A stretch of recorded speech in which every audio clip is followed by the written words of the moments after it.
باسم رب العالمین۔ یا باسطو the expander، لئن بسطت الی یدک لتقتلنی ما انا بباسط یدی الیک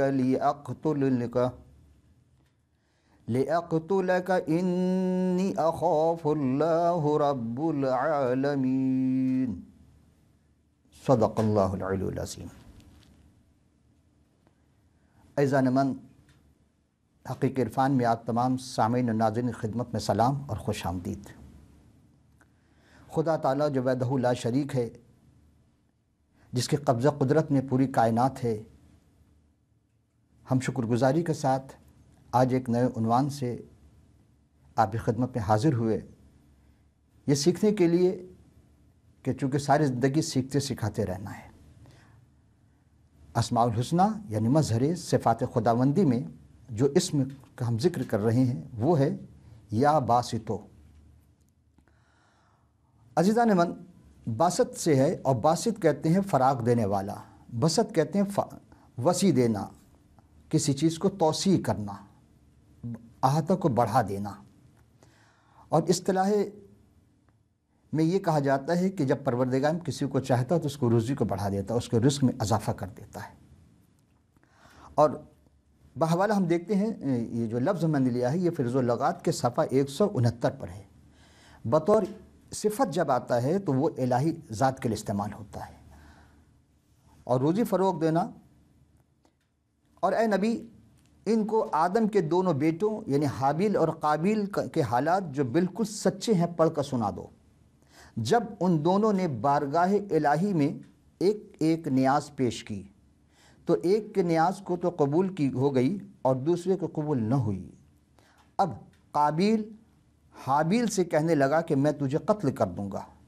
اس نے کہا اللہ پرہیزگاروں کی نیاز قبول فرماتا ہے۔ یہ ہے بظاہر ترجمہ۔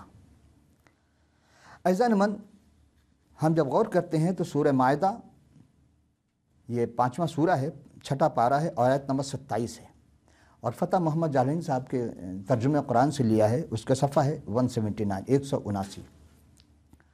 اب آپ نے غور فرمایا، ہم بھی بچپن سے اور آپ بھی تمام سنتے دیکھتے چلے آئے ہیں کہ ممبر پر بیٹھ کر مقرر تقریر کرتا ہے، وعظ فرماتا ہے، بیان کرتا ہے، اور کرنے والے زبانی آپ اور ہم سب سنتے ہی رہے ہیں۔ لیکن کیا ابھی ہم نے غور کیا، اس آیت میں ایک بات عجب کی گئی کہ جو بالکل سچے ہیں پڑھ کر سنا دو، یعنی یہ واقعہ سچ ہے، جو واقعہ پیش آیا ہے حابیل اور قابیل کے واقعہ سچ ہے، لیکن ہمارے سامنے جو پیش کی جاتی باتیں وہ غلط ہے۔ ہم یہ نہیں کہتے کہ ہاں وہ، کیونکہ جو چیز پیش کی جائے گی، جو کلام صحیح ہے وہ صحیح ہونی چاہیے۔ وہ بات کیا ہے، یعنی واقعہ جو سچ ہے وہ کچھ اور ہے اور ممبر سے بیان کچھ اور کی جاتی ہے۔ جو واقعہ ہے وہ مثلا صبح اور شام پیدا ہونے والے آدم کے بیٹے کے بارے میں کہا جاتا ہے کہ ان کے بیٹے بیٹیاں ہوتی تھیں اور اس طرح وہ شادی ہوتی تھی، لیکن جو قتل ہوا ہے وہ عورت کی وجہ سے ہوا ہے، وہ لڑکی کی وجہ سے ہوا ہے، لیکن ایسا تو کلام میں نہیں ہے۔ بائبل بھی اس چیز کو نہیں بتاتی، نہ قرآن میں۔ قرآن کہتا ہے کہ واقعہ سچ ہے کہ ہم نے ایک دوسرے کو نظر پیش کرنے کہا، ہدیہ پیش کرنے کہا، قربانی پیش کرنے کہا۔ ایک چرواہا تھا، اس نے بھیڑ تھا اس کے پاس پلوٹی، اس نے اسے قربانی پیش کی۔ دوسرا زراعت کا کام کرتا تھا، اس نے اناج پیش کی۔ تو جس نے قربانی پیش کی، یہ خدا دل کو دیکھتا ہے، نیت کو دیکھتا ہے، کیفیت کو دیکھتا ہے، پاک چیزوں کو دیکھتا ہے۔ جو خدا مقدس ہے وہ مقدس چیز کو قبول کرتا ہے۔ تو ان دونوں نے جب پیش کی، دونوں میں سے ایک کا قبول ہوا اور دوسرے کا رد ہو گیا۔ ہم پھر غور کریں کہ ہم پیدائش کی کتاب اس کے 4 باب کی 1 تا 16 آیت کا مطالعہ کریں گے اور دیکھیں گے کہ در حقیقت واقعہ کیا ہوا۔ بیان کچھ تو کائنات میں کچھ بات مخفی نہیں نہیں رہتی، اور ہم جس زمانے سے گزر رہے ہیں یہاں ہر چیز واضح طور پر ہے، تحقیق کے منزل پر ہے، کیونکہ ہم جو چیز کو حاصل کرنا چاہتے ہیں وہ نور کی معرفت حاصل ہوتی ہے۔ آپ موبائل آن کرتے ہیں، جیسے آن کریں گے آپ ایک نور میں چلے جائیں گے، نور کے ذریعہ ہم ساری چیز نور میں دیکھتے ہیں۔ تو اسی نور کے حوالے سے دیکھتے پڑھتے سنتے ہیں کہ کتاب مقدس مطالعہ، اور اس دعا کے ساتھ کہ خدا ہمیں حق کو جاننے والا بنائے۔ پھر ہم دیکھتے ہیں کہ ایک اور آیت ہے اس میں کہ اگر تو مجھے قتل کرنے کے لیے مجھ پر ہاتھ چلائے گا تو میں تجھے قتل کرنے کے لیے تجھ پر ہاتھ نہیں چلاؤں گا۔ یہ ہے 28 نمبر کی آیت ہے، اور اس میں جناب حابیل اپنے بڑے بھائی قائن یعنی قابل سے کو بسط فراغ دل ہونے کے مظاہرہ کرتے ہوئے کہتے ہیں کہ میں خدا کی دی ہوئی جو چیز ہے پاکیزہ، اس سے میں اپنے دل کو بڑا کر چکا ہوں، اور بڑے ہونے کے میں چھوٹا ضرور ہوں لیکن خدا نے مجھے وسعت دی ہے، میں آپ پر ہاتھ نہیں اٹھاؤں گا کیونکہ آپ مجھ سے بڑے ہیں۔ اور اسی چیز کو جاننے کے تورات شریف کی پہلی کتاب جس کو تکوین یا پیدائش کہتے ہیں، اس کے 4 باب کی 5 آیات، ہم 3 آیت کی تلاوت کریں گے۔ پر قائن کو اور اس کے ہدیہ کو منظور نہ کیا، اس لیے قائن نہایت غضبناک ہوا اور اس کا منہ بگڑا، اور خداوند نے قائن سے کہا کہ تو کیوں غضبناک ہوا اور تیرا منہ کیوں بگڑا؟ اگر تو بھلا کرے تو کیا تم مقبول نہ ہوگا، اور اگر تو بھلا نہ کرے گا تو گناہ دروازے پر دبکا بیٹھا ہے اور تیرا مشتاق ہے، پر تو اس پر غالب آ۔ اور قائن نے اپنے بھائی حابل کو کچھ کہا، اور جب وہ دونوں کھیت میں تھے تو یوں ہوا کہ قائن نے اپنے بھائی حابل پر حملہ کیا اور اسے قتل کر ڈالا۔ ابھی تو میں نے ایک سوال کیا تھا کہ پوری دنیا میں 1/4 انسان کا قتل کب ہوا؟ یہ پہلا قتل ہے، حالانکہ پوری 1/4 قتل ہوا۔ جناب آدم گن سکتے نام، اور میں نے کہا تھا کہ قاتل کا بھی نام اور مقتول کا بھی نام 4 تھے، آدم، حوا، حابیل اور قابل۔ قابل یعنی قائن، تو ان دونوں میں سے قائن نے کہا تو غضبناک ہوا، اور جب اسے قتل کر دیا اپنے بھائی کو، یہ چوتھا شخص تھا جس سے قتل ہوا، لیکن 3 زندہ رہے، 1 کا قتل ہو گیا، یہ 4تھائی قتل ہوا۔ پوری کائنات میں اس وقت یہی 4 افراد تھے۔ یہ چھوٹے سب سوال تھا جس کا میں جواب دے دیا ہوں آپ کو۔ اور خدا نے ہر زمانے میں ایسا کیا کہ انسان کے رہنمائی کے لیے انبیاء مرسلین کو بھیجے، اور انہوں نے خدا کے اس پیغام کو ہمیشہ انسان کی فلاح و بہبود کے لیے کام کرتے رہے۔ لیکن انسان نے کیا کیا، آدمی نے کیا کیا، خدا کے بھیجے بندے کو کسی کو قتل کیا، کسی کو سنسار کیا، اور کسی کو زخمی کر ڈالا۔ پھر ہم غور کرتے ہیں، اب یہ سوال ہے عزیزم یہاں پہ کہ کیا آپ جاننا چاہیں گے کہ کب اور کس زمانے میں یہ جو قتل ہوا تھا اس کے وجوہات کیا تھے؟ ہم نے بتایا آپ کو کہ یہ وجوہات صرف یہ تھے کہ خدا یہ چاہتا تھا کہ اس کے روح زمین پر ابلیس کا غلبہ نہ ہو، اور ہمیشہ ابلیس جو ہے وہ انسان کو اپنے قابو میں کرتا ہے، اور پھر اس کے ذریعہ وہ گناہ کرا دیتا ہے، جس کے ذریعہ وہ اس دنیا میں گناہ مرثی مرض بن کر آ چکا ہے، اور یہ کب تک رہے گا؟ جب تک روح زمین پر انسان ہے۔ تو خدا نے اس گناہ کے بخشائش کے لیے بھی ایک ذریعہ پیدا کیا ہے، ایک ذریعہ کو بنایا ہے، ایک ذریعہ رکھا ہے کہ انسان اس ذریعے کے ذریعے اپنے مورثی مرض سے نجات حاصل کر سکتا ہے۔ یہ ہم آخر میں چلیں گے۔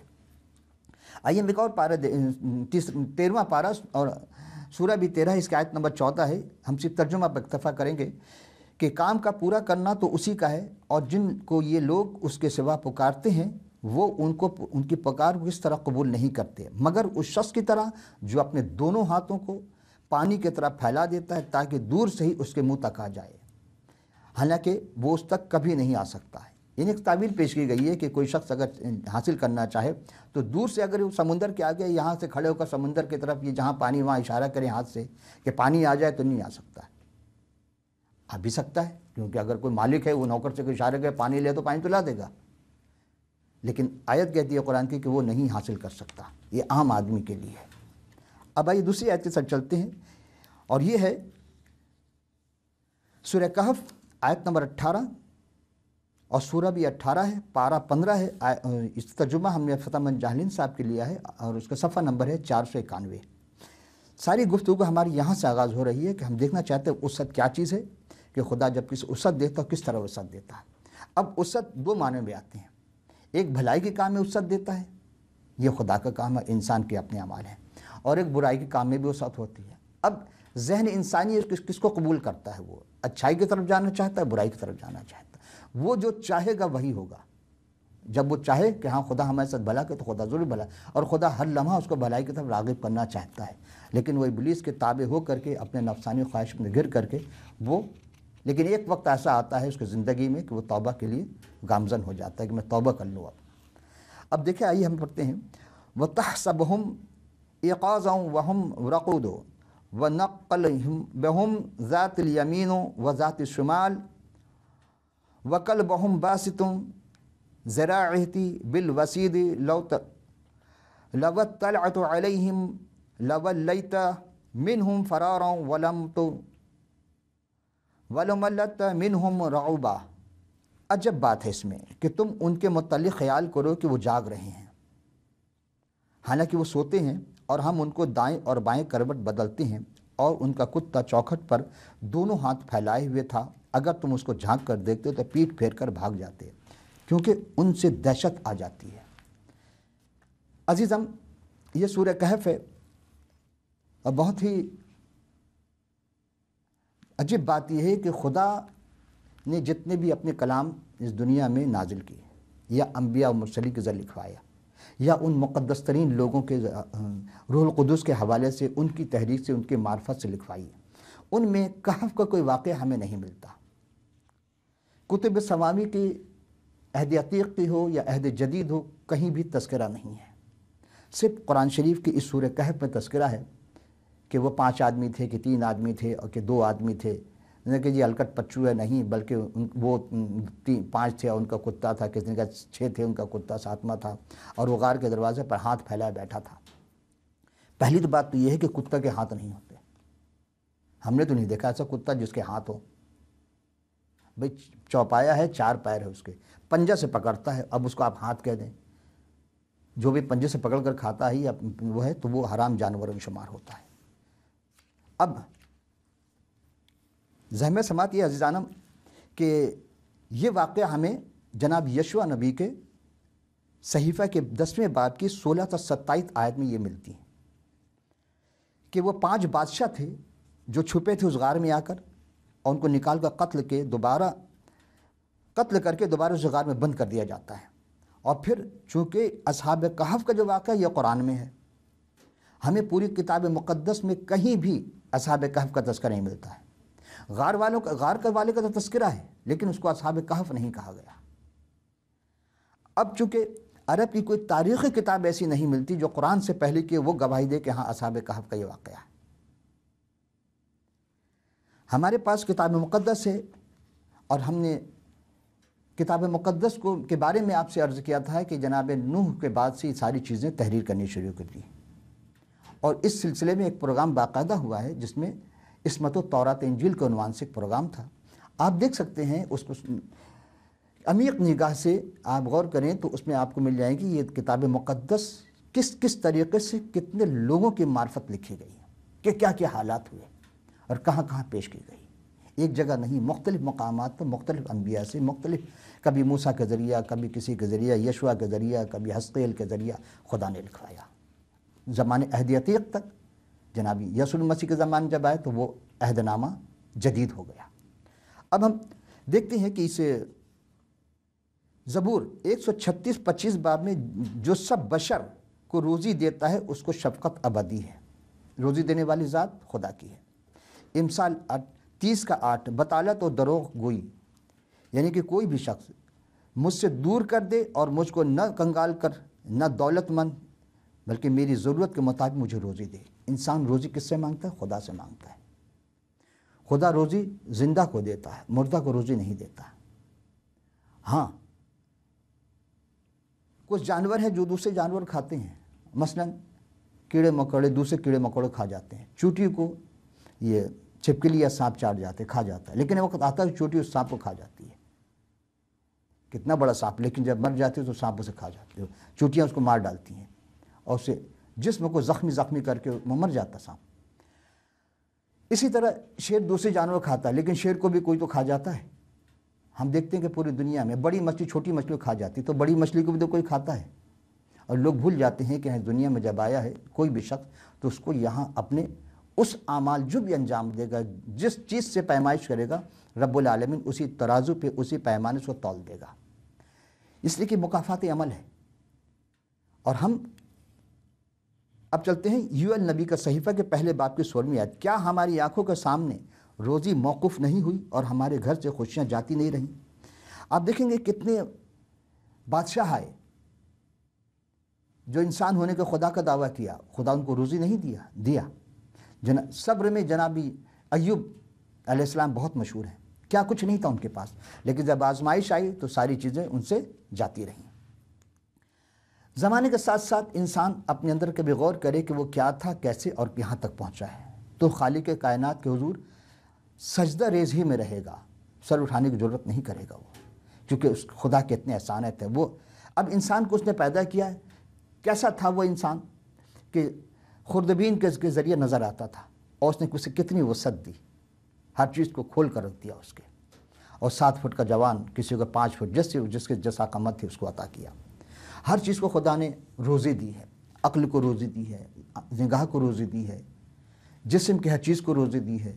جو کاٹتے نہیں بوتے نہیں، خدا نے ان کو بھی تو رزق دیا، روزی دیا ہے۔ لیکن دیکھنا یہ ہے کہ جس کو روزی دیا وہ دوسروں کو روزی دیتا ہے، یہ چھینتا ہے؟ خدا تو چھینتا نہیں، وہ تو دیتا ہے۔ عزیزو، ہم جب غور کرتے ہیں تو یہ ایک واقعہ جو آپ کے سامنے ہم پیش کرنے جا رہے تھے، جناب یشوع نبی کا صحیفہ اور اس کے 10ویں باب، اور وہ 5 بادشاہ بھاگ کر مقیدہ کے غار میں جا چھپے۔ آپ تلاش کریں، قرآن میں غار کا نام نہیں ہوگا، اصحاب کہف کا ہے، اس اصحاب کے ذریعے اس غار کو مشہور کیا گیا ہے۔ اور یشوع کو خبر ملی کہ وہ 5 بادشاہ مقیدہ کے غار میں چھپے ہوئے ملے۔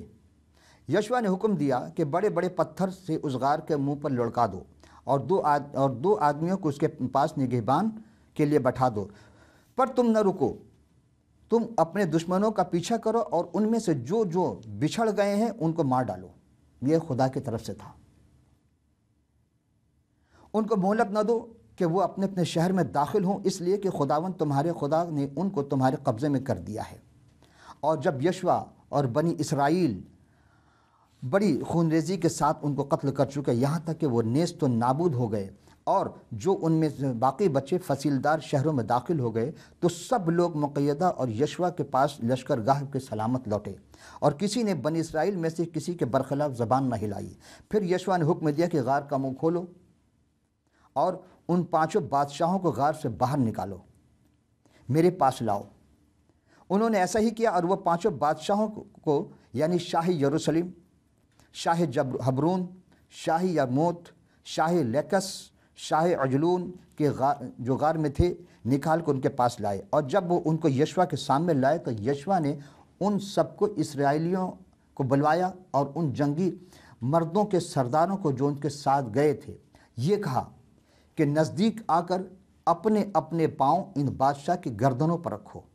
انہوں نے نزدیک آ کے ان کی گردنوں پر اپنے اپنے پاؤں رکھے، اور یشوع نے ان سے کہا کہ خوف نہ کرو اور ہراساں مت ہو، مضبوط ہو جاؤ اور حوصلہ رکھو، اس لیے کہ خداوند تم سب دشمنوں سے جن کا مقابلہ تم کرو گے ایسا ہی کرے گا۔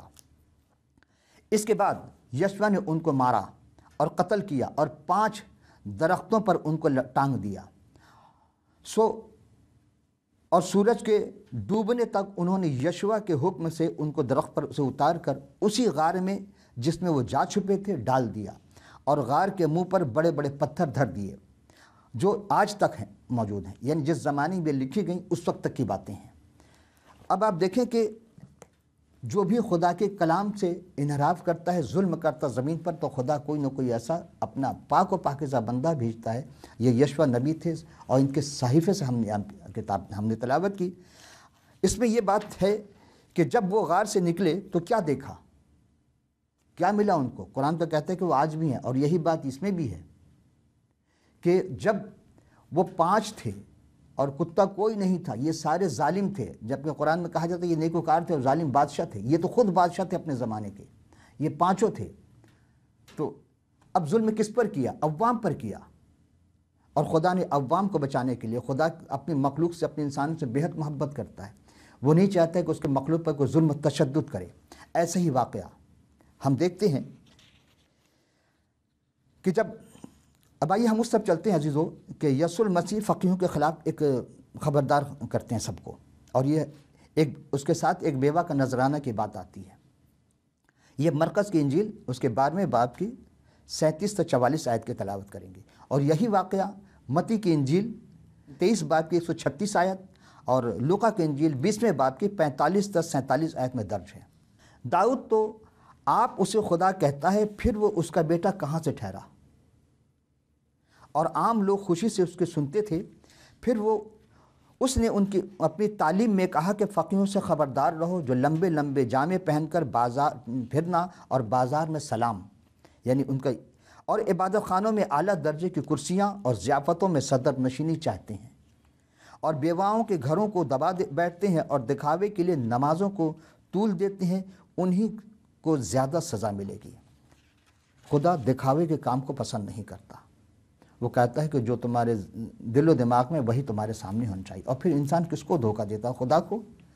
یہاں یہ بات فقیہ ہمیشہ یہی تعلیم دیتی آئے کہ مسیح موعود صلیبی لحاظ سے داؤد کی نسل سے ہیں اور ہوں گے، اور اگرچہ یہ حقیقت ہے مگر پوری حقیقت نہیں، یعنی وہ آج بھی تسلیم نہیں کرتی اس بات کو۔ چنانچہ جتنے لوگ خداوند یسوع مسیح کے پاس ہیکل کے صحن میں جمع تھے، اس نے ان کے سامنے ایک مشکل مسئلہ پیش کیا، اور یہ زبور 110 میں درج ہے کہ داؤد آنے والے مسیح موعود کا ذکر کرتے ہوئے کہتے ہیں کہ میرے خداوند، یعنی داؤد کہتے تھے میرے خداوند۔ یہ کیسے ممکن ہے؟ مسیح موعود بیک وقت داؤد کا بیٹا بھی ہو اور داؤد کا خداوند بھی، کیسے ہو سکتا ہے؟ کیا ہو سکتا ہے کہ ایک شخص بیٹا بھی ہو اتنے عرصے کے بعد اس کا خداوند بھی کہلائے؟ کسی کے سمجھ میں نہیں آتی بات۔ ہمارے لیے جواب بہت ہی واضح ہے، صاف ہے۔ دیکھیں، آپ خدا کے کلام کو سمجھنے کے لیے دو چیز کے ہمارے پاس ہونا ضروری ہے، ایک ایمان اور یقین۔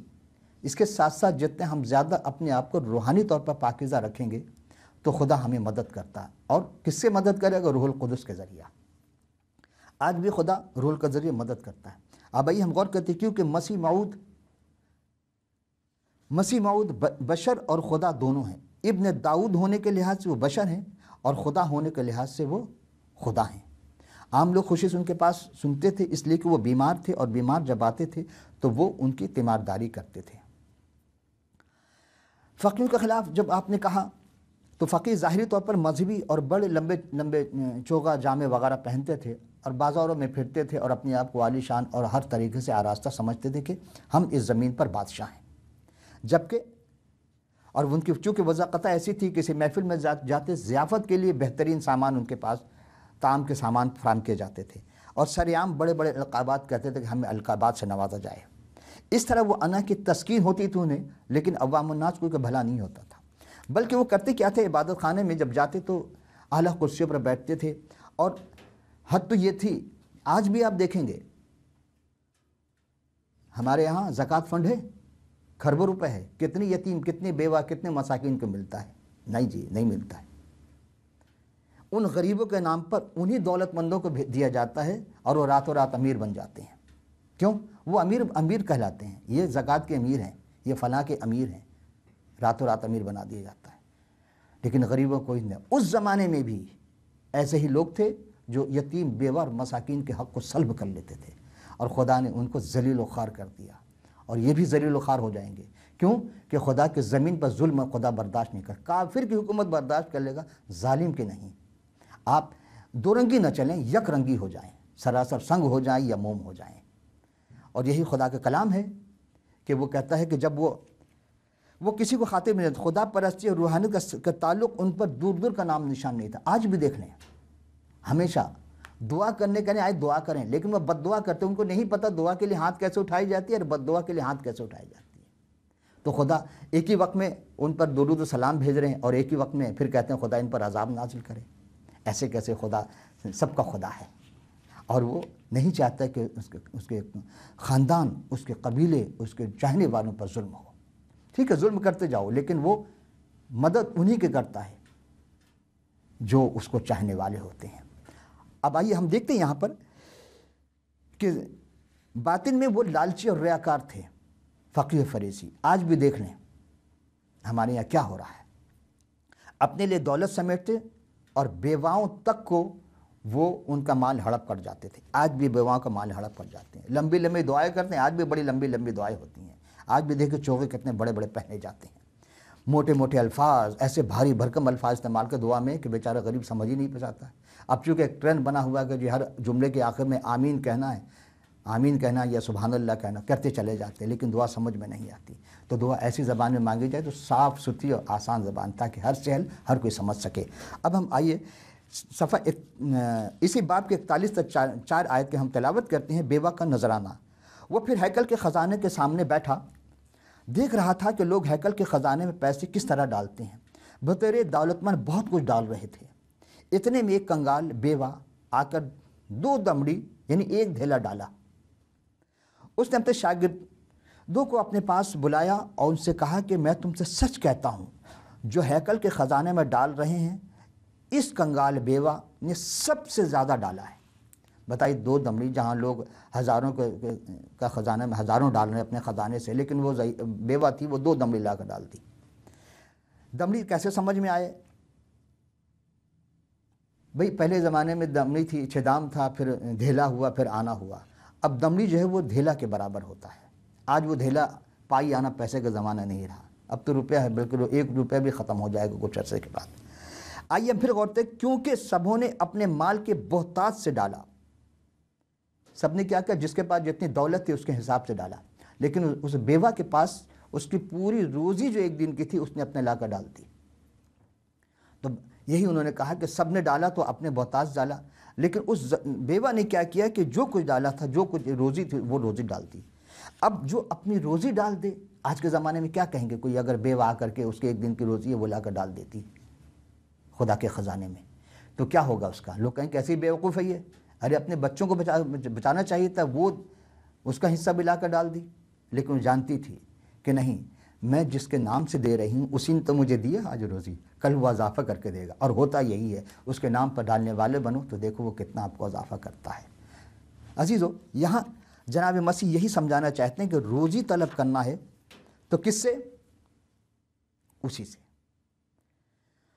وہ جس نے، وہ باسط ہے کہ جب اس کائنات میں آئے، انسانی روپ پر آئے تو انہوں نے سب کو وسیع دی۔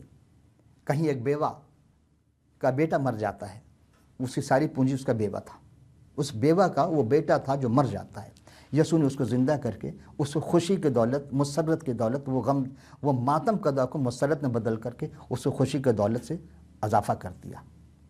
اسی طرح جتنے بھی مردے جلائے، جو نابینا تھے ان کو بینائی کی روشنی میں اضافہ کیا، وسیع کر دیا اس کا۔ یہ بینائی بھی ایک رزق ہے، ایک روزی ہے، آنکھ ہے۔ انشورنس کمپنی والے کہتے ہیں کہ 4 چیز، 2 آنکھ، 2 ہاتھ، 2 پیر اگر ہو، یہ 3 چیز انسان کے پاس ہو، روزی قابل، اگر نہ ہو تو نہیں ہے۔ لیکن ہم دیکھتے ہیں یسوع نے ہر وہ چیز پیش کر دی۔ کیا کیا چیزیں؟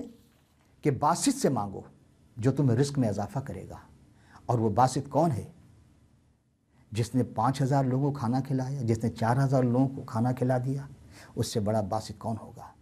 آج بھی وہ رزق دیتا ہے، آج بھی بے روزگاروں کو روزی فراہم کر رہا ہے، آج بھی بیماروں کو صحت عطا کر رہا ہے۔ تو آ جائیے اسی باسط کے دروازے پر، اور وہ یسوع مسیح سلام و اعلانہ ہیں کہ جب آپ ان سے چاہیں جو چیز وہ آپ کو عطا کریں گے۔ اس دعا کے ساتھ کہ خدا ہمیں آپ سب کو اصل باسط کو سمجھنے والا بنائے۔ کسی اور پروگرام پھر حاضر ہوں گے، اس وقت کے لیے اجازت، خدا حافظ و ناصر۔